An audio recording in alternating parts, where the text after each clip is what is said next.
Bristol has become almost like a museum of art. There's one icon that stands out from the rest. Banksy. Banksy was probably one of the first artists that actually really inspired me. Not much is known about Banksy's early years, but it's believed that he was born in Bristol around the 1970s and became a big part of the big wave of street art in the 1980s, which influenced his work throughout his career.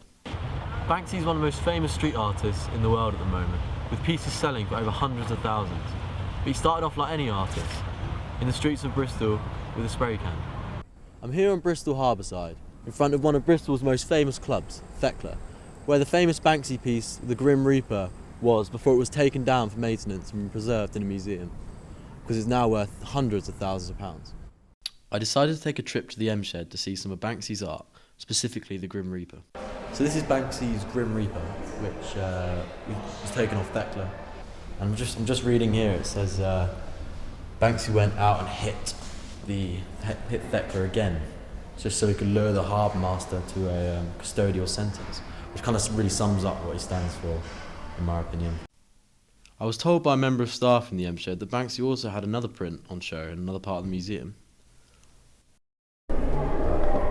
Is the other Banksy print I was looking for. This one is just a print that says it was the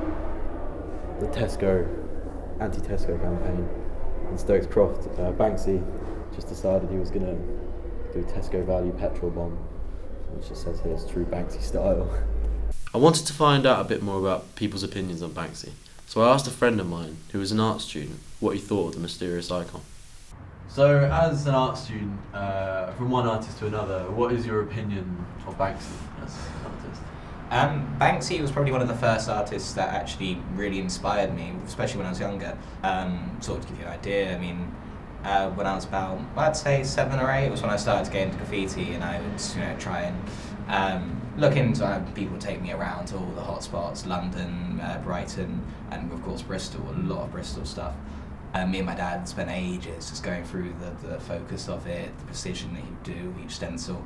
And from that, it developed me to make my own stencils, and probably, fair to say, Banksy probably got me into graffiti. Particularly what's in the news at the moment. He's a very modern artist about very modern issues.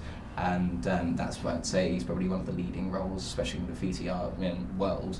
Well, I'd say the art world full stop. I'd say he's very much blurred the lines between graffiti art and what we consider art. So I gathered from the interview that if Banksy can have such an influence on one art student, there must be millions of others who he has the ability to inspire. But not all Banksy's pieces are loved. As you can see from this one, Well Hung Lover, which actually got paint thrown onto it. The whole idea of vandalism, it's a difficult one, particularly saying it's someone's property. I mean, it's a question of graffiti full stop, not necessarily just on Banksy's eyes. It's hard to classify what we consider art and we were just tagging, because that was what people consider graffiti. We can see the difference though between a tag and the stencils that he's created over the years, massive, some of them maybe, in comparison to someone scribbling their name. Many of his works are politically charged, showing he has a satirical sensibility.